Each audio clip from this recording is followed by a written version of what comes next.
Buenos días, chicos. Vamos a proseguir con la clase pasada referente al aparato digestivo. Bien, nos quedamos la clase pasada en el estómago. Bien, dijimos que el estómago era un órgano que se encontraba en la parte abdominal en forma de J, tenía un orificio de entrada llamada cardias que tenía comunicación con el esófago y un orificio de salida llamada pílora. Los alimentos al llegar al estómago se transforman en una masa blanca lechosa llamada quimo, proceso conocido como quimificación. También hablamos de que el estómago, su estructura presentaba 4 capas bien marcadas. La más interna, que era la mucosa, que presentaba glándulas que secretaban mucus y jugo gástrico. Luego en la parte superior de la mucosa tenemos a la submucosa ricamente vascularizada.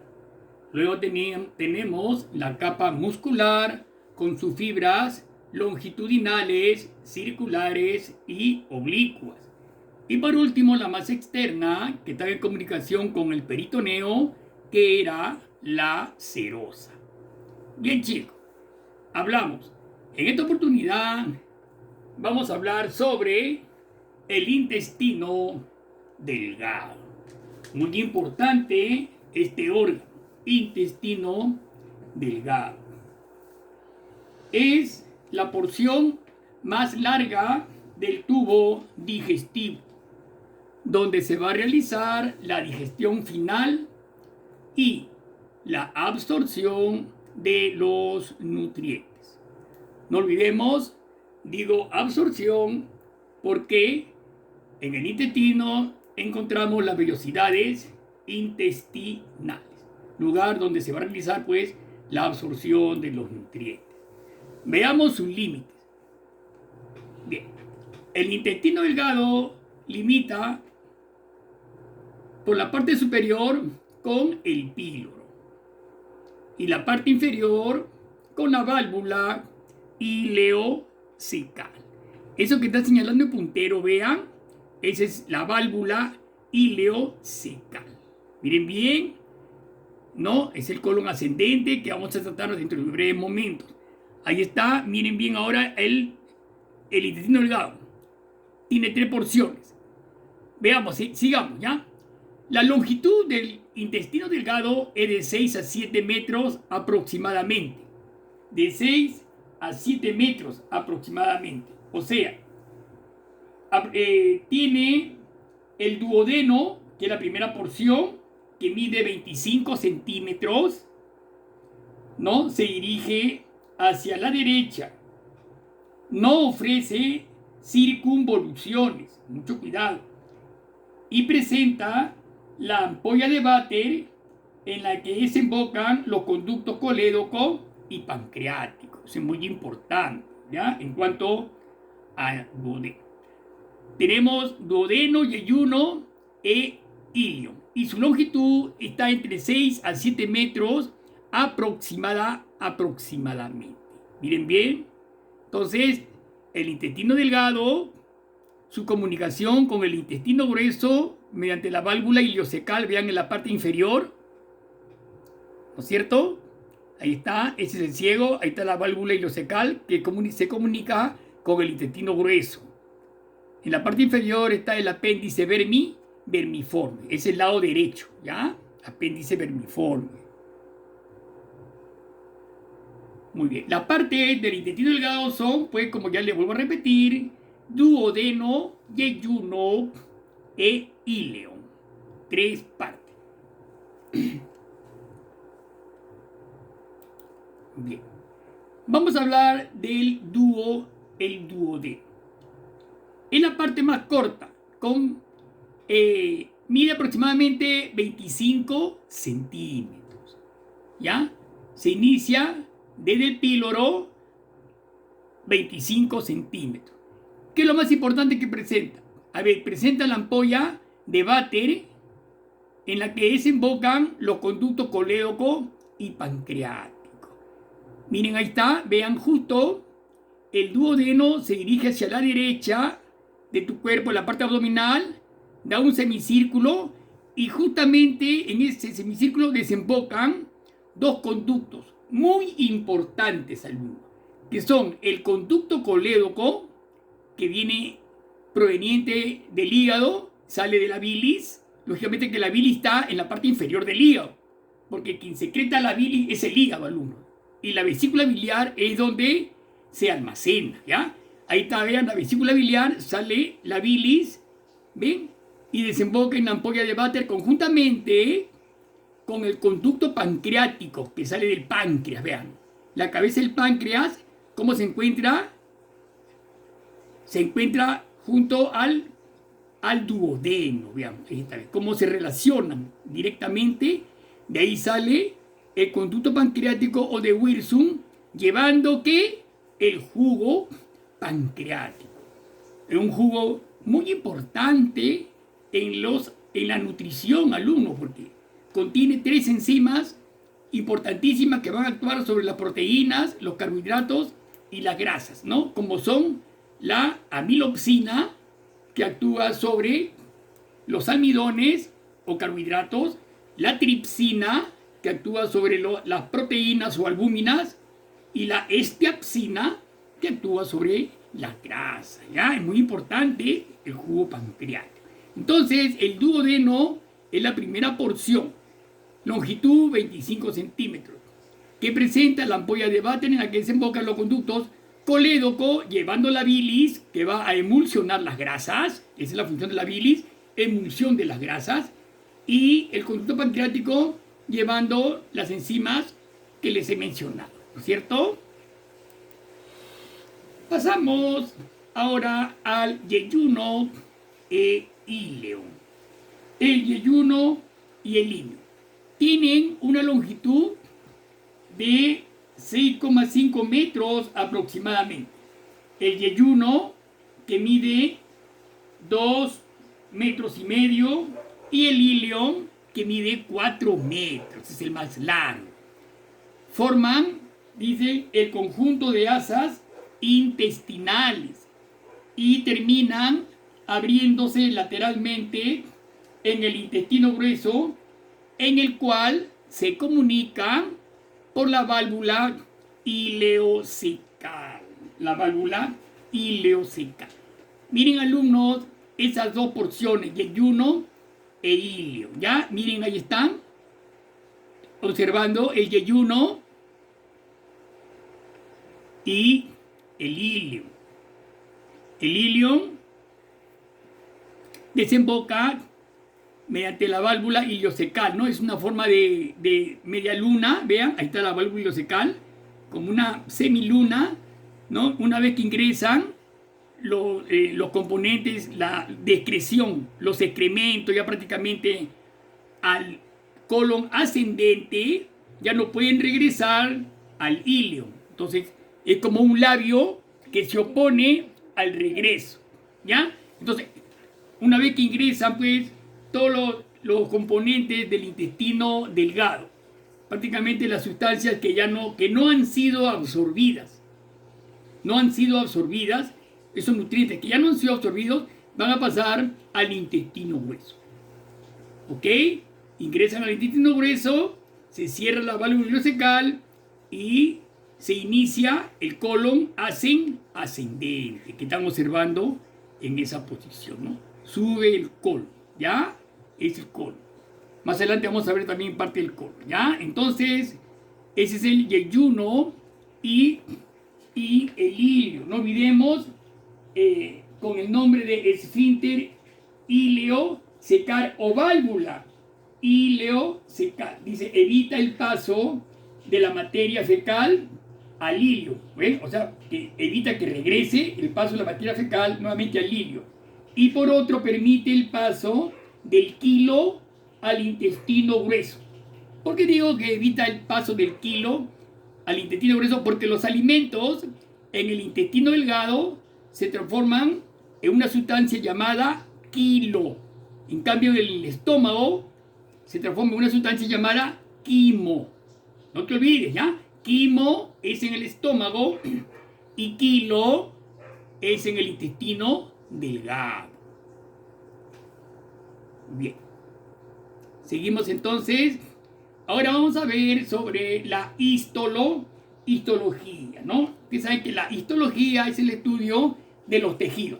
O sea, la histología del aparato del intestino delgado. Primeramente presenta una mucosa interna. O sea, la mucosa interna es la que está en contacto con los alimentos. No te olvides, ¿ya? Es un epitelio simple, cilíndrico, y tiene como función la absorción digestiva. ¿Qué presenta la mucosa? Presenta las vellosidades intestinales, que son aproximadamente medio milímetro de longitud. Vean las vellosidades que están bien el puntero, las vellosidades intestinales, ¿no? Y las glándulas del Lieberkühn, ¿no? Son glándulas duodenales. Miren bien esta mucosa. Entonces, las vellosidades intestinales, alumnos, son en forma de dedo, ¿no? Que tienen como función la absorción de los nutrientes. ¿Ya? Si usted ve un corte de una mucosa, de un mamífero, de un perro, de un humano, alumno, si hace un corte del intestino delgado, vamos a ver, alumno, que el duodeno, la primera porción del intestino delgado, tiene una forma aterciopelada internamente. Esa forma de terciopelo son las vellosidades intestinales, ¿no? Entonces, a ese nivel es que se realiza la absorción intestinal. O sea, todos los alimentos, por ejemplo, le voy a decir así, todo lo que son dulces, almidones, a ese nivel ya se transforman mediante enzimas que van a actuar a ese nivel, se van a transformar en glucosa, ¿no? Son los azúcares más simples, que es la glucosa, ¿ya? Por ejemplo, las proteínas a nivel duodenal se van a transformar en aminoácidos.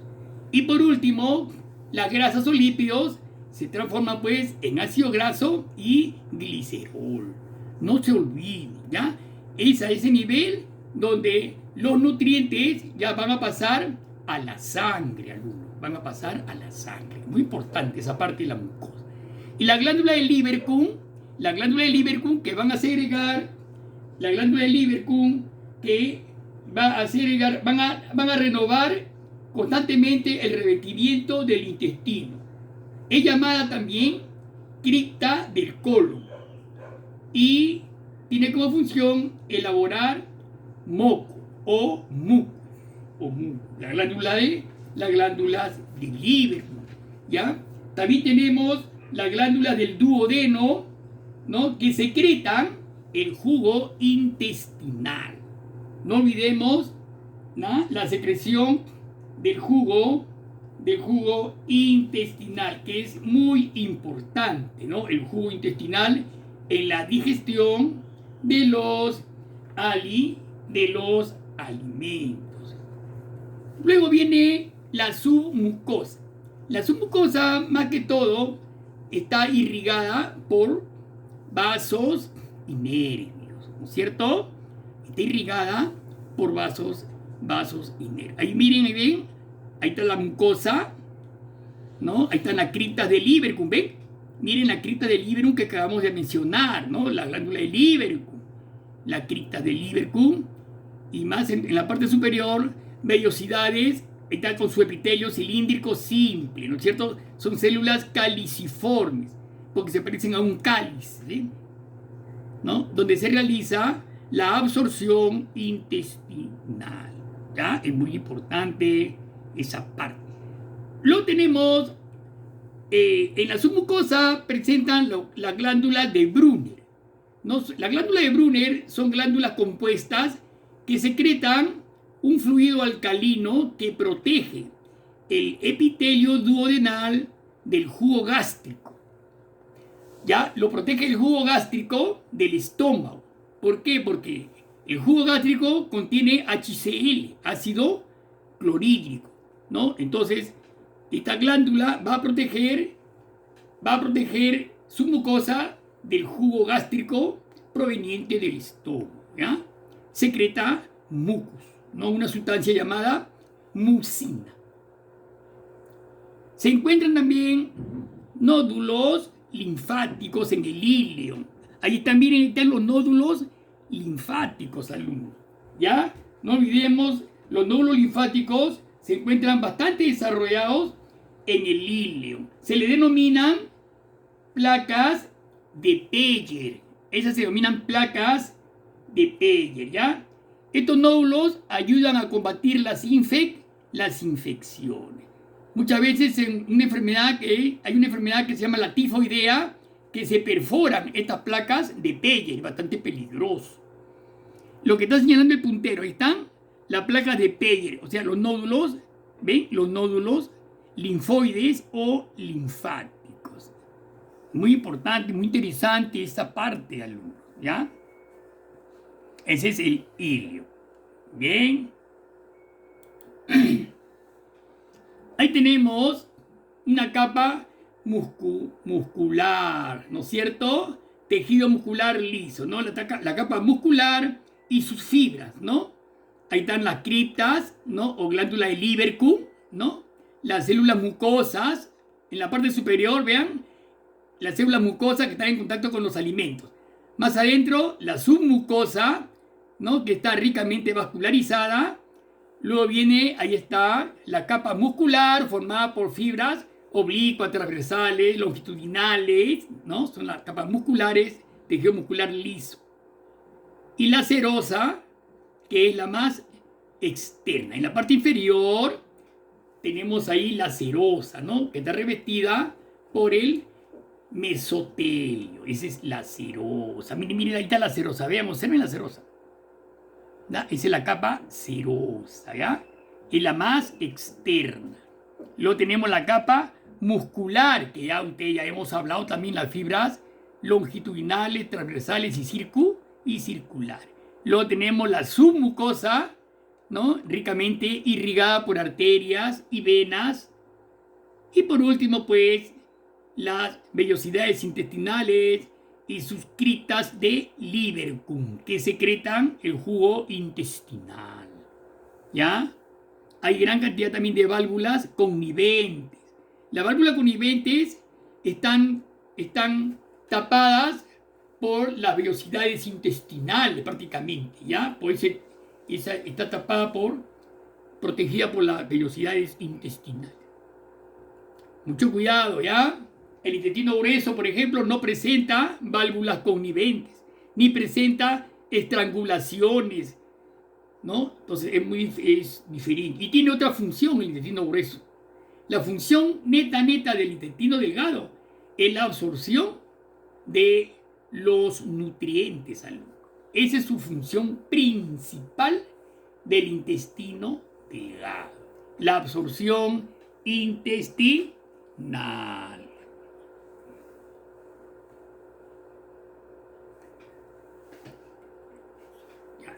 En el intestino grueso, más que todo, hay reabsorción de agua. Y también actúan muchos microorganismos, ¿no? Que van a producir una serie de sustancias orgánicas, ¿no es cierto? Ya eso lo vamos a ver en el intestino grueso dentro de unos breves momentos. Bien, bien. Función. A ver, vamos a ver la función. Bien, alumnos. Tenemos ahora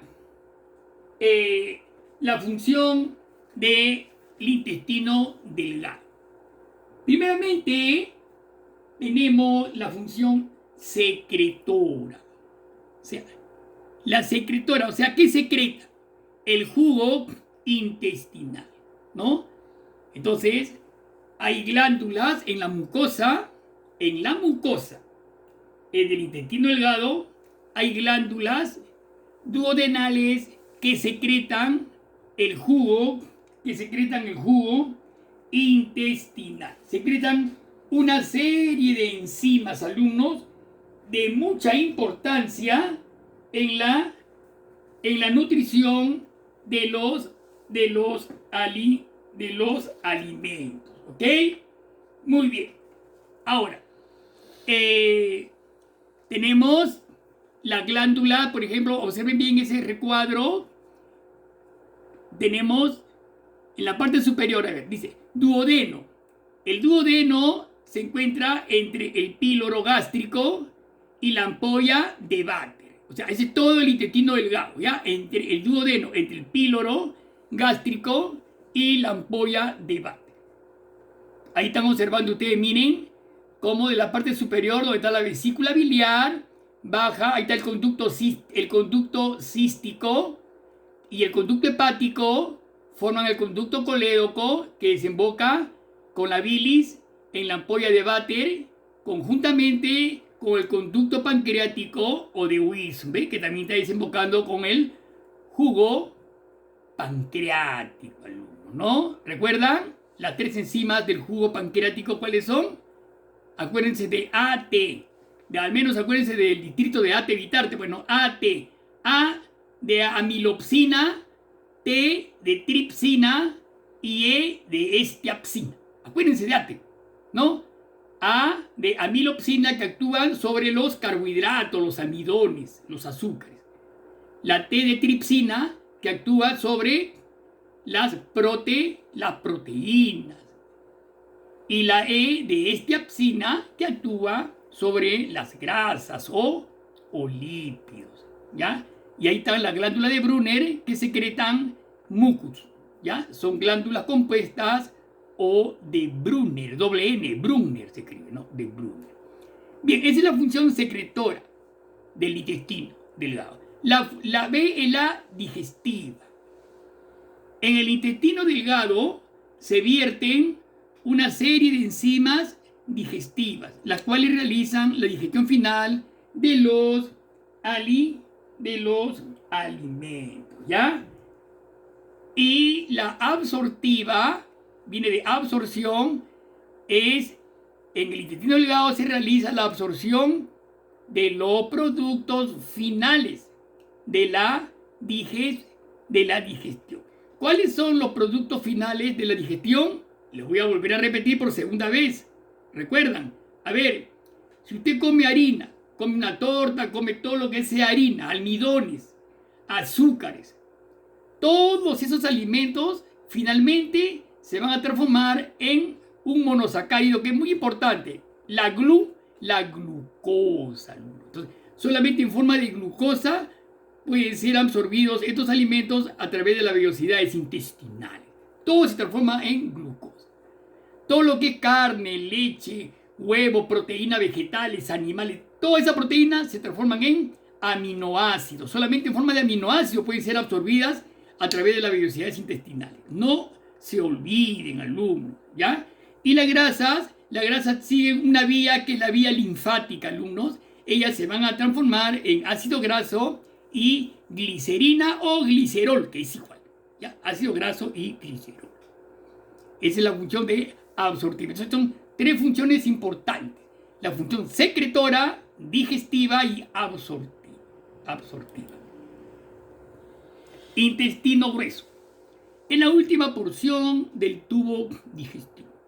Se extiende desde la válvula ileocecal hasta el ano, ¿ya?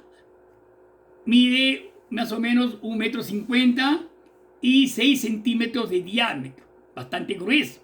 Externamente presenta 3 fajas o cintillas. Miren, ahí están las fajas elásticas o cintillas longitudinales que recorren todo el intestino, ¿no? El intestino grueso. Miren bien, menos ahí queda hasta todo el colon, ¿ya? Colon ascendente, transverso, descendente, sigmoideo. Menos el ano. Ahí que lo mantienen al intestino grueso como fruncido, ¿no? Como fruncido, ¿ves? Son 3 fajas o cintillas longitudinales. se extienden en toda la longitud, manteniéndolo como fruncido. Miren bien, ahí está el colon ascendente, ¿no? Todo lo que sube, el colon ascendente. Lado derecho, sube colon ascendente. Miren, en el lado derecho también está el apéndice vermiforme, ¿ya? Ahí está el ciego, miren, ahí está el ciego. Ahí, mira, claramente estamos observando la válvula ileocecal. Mira, parece un ojal, ¿no? Ahí está, mira, ve. Ahí está, ahí está. Ahí está la conexión con el intestino delgado, ¿verdad? Ahí está la válvula ileocecal. Y la cintilla. Luego vienen los surcos transversales, vean. Entre surco y surco se forma como una ampolla. ¿Ve? Una ampolla. ¿Ya? Ahí está la cintilla y están las ampollas que se forman en el intestino grueso, ¿ya? Y los surcos transversales, las cintillas musculares, colon ascendente. En la parte derecha está, ¿ve? Ahí está el ilion.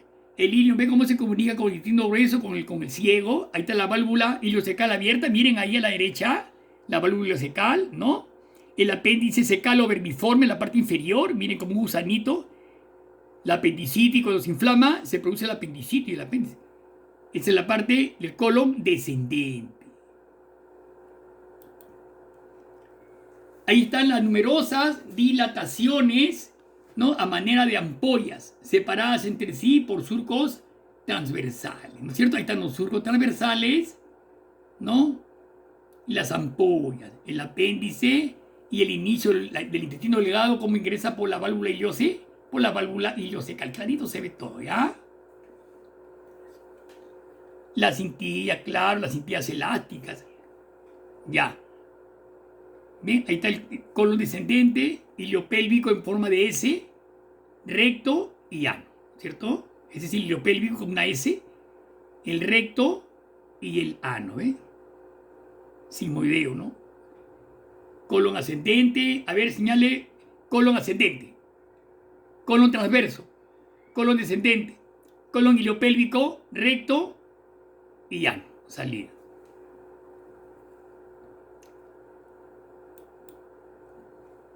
El intestino grueso comprende tres segmentos: ciego, colon y recto.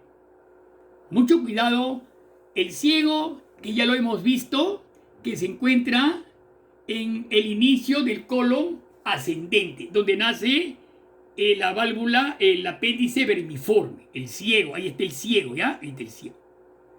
Ahí está la válvula ileocecal, el apéndice vermiforme. Entonces, ese es el ciego. El colon, no se olviden, el apéndice, la inflamación del apéndice produce la apendicitis. Mucho cuidado. Todo lo que termina en itis es inflamación. Lateralmente presenta la válvula ileocecal.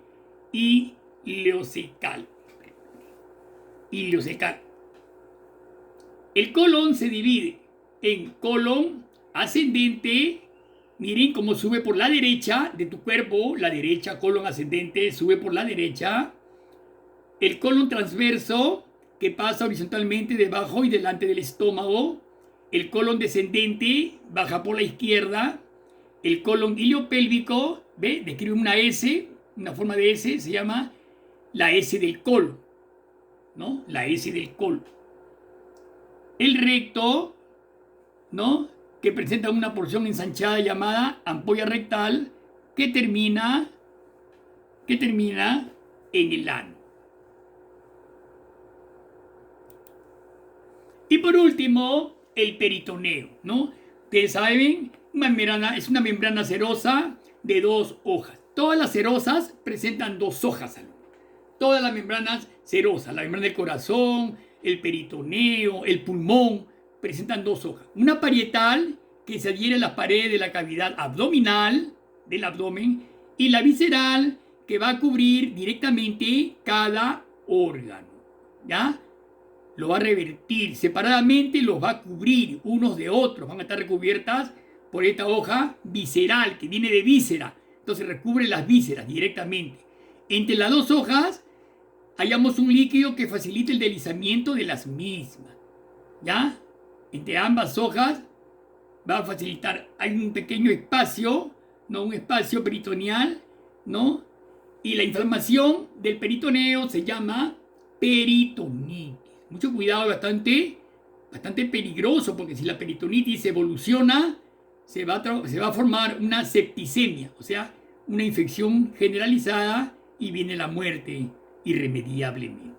Bien, chicos, vamos a quedar acá entonces, ya terminando con la parte orgánica de lo que es aparato digestivo.